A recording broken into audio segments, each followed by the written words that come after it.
এই জমিনের মধ্যে যারাই যুগে যুগে জুলুম অত্যাচার করছে, ফেরাউন জুলুম করছে, ফেরাউনকে আল্লাহ তাআলা ওই নীল নদের পানির মধ্যে চুবায়ে চুবায়ে মারছে।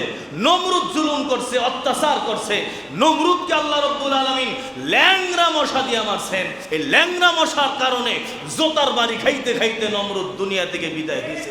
নমরুদ যেমন ল্যাংড়া মশার কারণে বিদায় হয়েছে, ওই যে ইন্ডিয়ার পরিস্থিতি বড় খারাপ। ইন্ডিয়ার ওই গুজরাটের কসাই মোদি মুসলমানদের উপরে জুলুমের স্টিম রোলার চালাইছে, ঠিক কিনা জোরে বলে?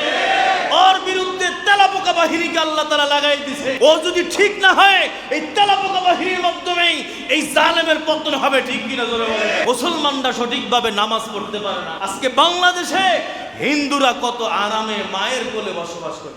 ইন্ডিয়ার মুসলমানদের অবস্থা, নামাজ পড়তে পারে না, ওরা বাজার করতে পারে না, গরুর গোশত খাওয়ার নিজেরা খাইতে পারে না, কোরবানি দিতে পারে না গরু, অথচ ওই হিন্দু শুভেন্দ্র অধিকারী নিজে ফলাইয়া ফলাইয়া গরুর গোশত খায়।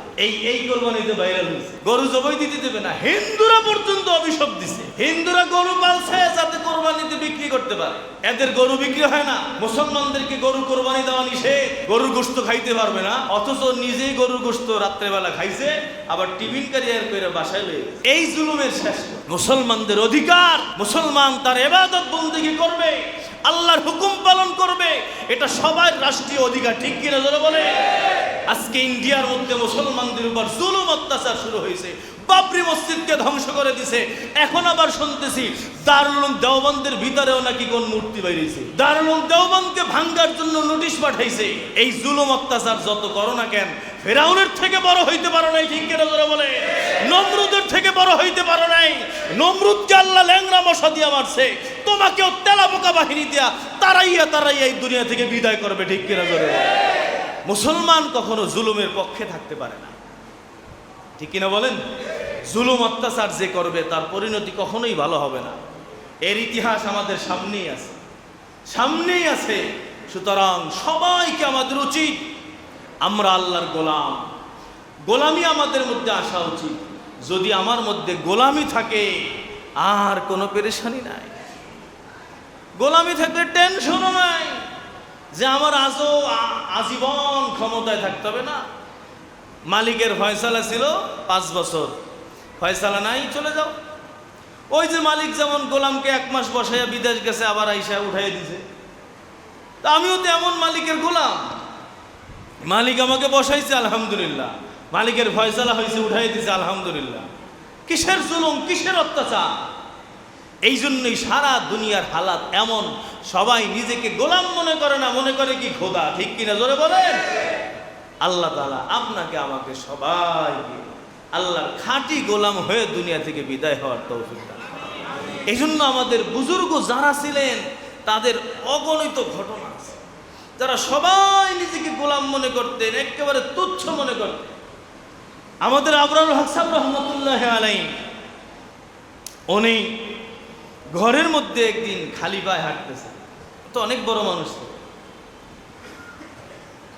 উনি বলেন যে খালি পায়ে হাঁটার পরে আমার মধ্যে অনুভূতি আসছে যে আবরারুল হক, তোর তো পায়ে জুতা নাই, মাথায় টুপি নাই, শরীরে কোনো পোশাক নাই, তুই তো একটা গোলাম। গোলামরা যেমন চলে রাস্তাঘাটে, পোশাক নাই, টুপি নাই, স্যান্ডেল নাই, কিছু নাই, তুই তো আল্লাহর গোলাম, তোরও তো একসময় মাটির সাথে মিশে যেতে হবে। আল্লাহ রসুল সাল্লাল্লাহু আলাইহি ওয়াসাল্লাম মাঝে মধ্যে জুতা ছাড়া চলতেন। আমাদের আবরারুল হক সাহেব রহমতুল্লাহ আলাইহি বলেন, আব্দুল হাই আরিফি রহমতুল্লাহ আলাইহি, যে রসুল যেমন মাঝে মধ্যে জুতা ছাড়া সব কিছু ছাড়া চলাফেরা করতেন, তো এটাও একটা সুন্নত।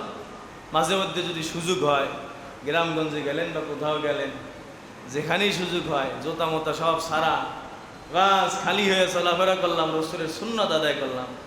উনি বলেন যে রসুলের এই সুন্নাত আদায় করতে গিয়ে আমার মধ্যে গোলামের ফিকির চলে আসে। আরে গোলামের যেমন জুতা নাই, স্যান্ডেল নাই, টুপি নাই, পোশাক নাই, তোরও নাই, তোর আর গোলামের মধ্যে কোনো পার্থক্য নাই, তুই তো আল্লাহর গোলাম। আমাদের সৈয়দ সুলাইমান নদভী রহমতুল্লাহ অনেক বড় আল্লাহ, উনি রসুলের জীবনী লিখছেন 6 খণ্ডে। লেখার পরে ওনার মধ্যে ফিকির আসছে যে আমি তো রসুলের জীবনী লিখছি, কিন্তু আমার ভিতরে কি রসুলের কোনো চরিত্র আসছে?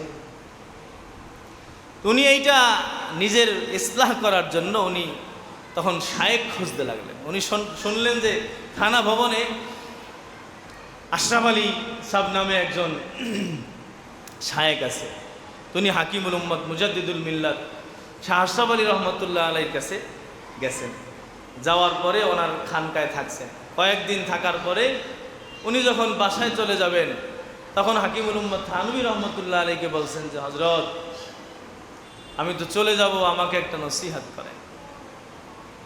যখন এটা বলছে হাকিমুল উম্মত থানভী বলেন যে আমার মধ্যে এমন চিন্তা আসছে যে এত বড় আল্লাহ, এত বড় আলেম, যার জ্ঞান সারা দুনিয়ায়, যার নাম সুখ্যাতি সারা দুনিয়ায়, এত বড় আলেম আমার কাছে আসছে, উপদেশ চাইতেছে, আমি কি উপদেশ তারে দিব? উনি বললেন যে আমি আল্লাহকে বললাম যে আল্লাহ, আমার মধ্যে এমন কোনো উপদেশ ঢাইলা দেওয়া যেটা আমারও ফায়দা হয়, ওনারও ফায়দা হয়। তো এইটার পরে উনি ওই সুলাইমান নদভী রহমতুল্লাহ আলাইহির বুকের মধ্যে হাত দিয়েছেন। হাত দিয়ে বলছেন যে মৌলানা, আমাদের এই লাইনে তো শুরু থেকে শেষ পর্যন্ত নিজেকে মিটাইয়া দেওয়া, নিজেকে মিটাইয়া দেওয়া। এই কথা বইলা তার বুকের মধ্যে এমন একটা হাত দিয়ে, নিজের হাত দিয়ে তার বুকে একটা ধাক্কা দিয়েছেন। উনি বললেন যে এই হাকিমুল উম্মত থানভীর এক ধাক্কা আমার ভিতরে গিয়ে লাগছে। আমাদের মুফতি তাকি উসমানী দামাত বরকাতুহুম বলেন, এত বড় আলেম যাকে নসিহত করার আগে হাকিমুল উম্মত থানভী আল্লাহর সাথে যোগাযোগ কইরা নসিহত করে, এই আলেমকে কি অবস্থায় দেখা গেছে, নিজেকে কেমন মিটাইছেন। মুফতি তাকি উসমানী দামাত বরকাতুহুম বলেন যে তাকে বিভিন্ন জায়গায় দেখা গেছে মানুষের জোতা সোজা করতেছে। এত বড় মানুষ হওয়ার পরে মনে করেন যে মসজিদের বাহিরে জোতা রাখা আছে, উনি ওইগুলো সোজা করছে। নিজেকে মিটাইতে মিটাইতে এত নিচে গেছে। এই জন্যই বলা হয় মিটা দো আপনি হাস্তি আগার কুছ মর্তবা চাহো, যদি সম্মান মর্যাদা চাও নিজেকে মিটাই দাও। কেননা কে গুল কে দানা খাক মে মিলকর গুল গুলজার বনতি হ্যায়। দানা শস্য যখন নিজেকে মিটাইয়া মাটির নিচে চলে যায় তখন তার থেকে গাছ হয় এবং ওই গাছ থেকে ফুল হয়।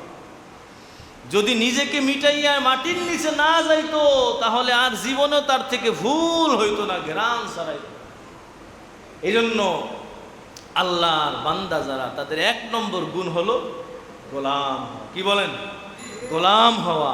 আল্লাহ তাআলা আপনাকে, আমাকে, আমাদের প্রত্যেককে আল্লাহ তাআলার সঠিক গোলাম হওয়ার তৌফিক নসিব করেন।